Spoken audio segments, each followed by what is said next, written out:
দুবছর পর ফিরছে জোভান তিশা জুটি।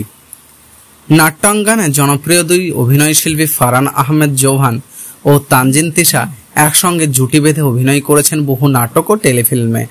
তবে মাঝে অনেকদিন তাদেরকে একসঙ্গে পর্দায় পাওয়া যায়নি। সবশেষে তাদেরকে দেখা গিয়েছিল 2022 সালে পুষ্পা শুনছ নাটকে। ভক্তদের জন্য খুশির খবর হলো পর্দায় একসঙ্গে ফিরছে তাদের প্রিয় তিভান জুটি। প্রায় 2 বছর পর আবারও ক্যামেরার সামনে দাঁড়ালেন তারা। অংশ নিলেন আসন্ন ঈদের একটি নাটকের শুটিংয়ে। নাটকের নাম কাপল অব দ্য ক্যাম্পাস, পরিচালনা করেছেন ইমরোজ শাওন। ফারহান আহমেদ জোভান বলেন যে তিশার সঙ্গে অনেক বছরের একটা বন্ধুত্ব সম্পর্ক, প্রায় 9 বছর। দুজন বেশ ভালো বন্ধু হওয়ার কারণে আমাদের মধ্যে বোঝাপড়াটাও ভালো। মাঝে আমার সঙ্গে অনেকগুলো কাজ করেছি, দর্শক সেগুলো পছন্দ করেছে। এরপর যখন একটানা কাজ হতে লাগলো তখন দর্শকদের মধ্যে একটা একঘেয়েমি লক্ষ্য করলাম। শেষের দিকে কাজগুলো তারা খুব একটা পছন্দ করছিলেন না, তাই দুজনে কথা বলে সিদ্ধান্ত নিলাম একটু বিরতি নেওয়া। সে সময় আমি একটি স্ট্যাটাসও দিয়েছিলাম মন খারাপ করে। একটা বিরতির পর আবারও একসঙ্গে কাজ করছি, গল্পটা ভালো, আশা করছি দর্শকরা পছন্দ করবে।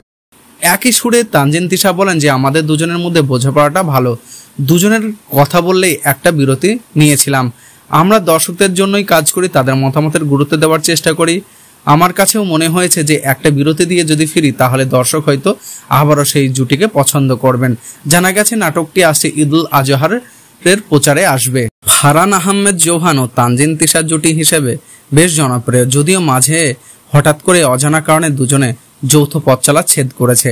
টানা 2 বছর দেখা যায়নি তাদের নতুন কোনো নাটকে। অবশ্যই সেই বিরতি ভেঙে ফের এক ফ্রেমে দাঁড়ালেন জোভান তিশা জুটি। আর এই কাজটি করেছেন তরুণ নির্মাতা ইমরোজ শাওন। সিএমভির ব্যানারে নির্মিত বিশেষ এই নাটকটির নাম কাপল অব দ্য ক্যাম্পাস। সাধ্য শুটিং শেষ হওয়া এই নাটকে জোভান অভিনয় করেছেন রকিব চরিত্রে, আর তিশার নাম রিদা।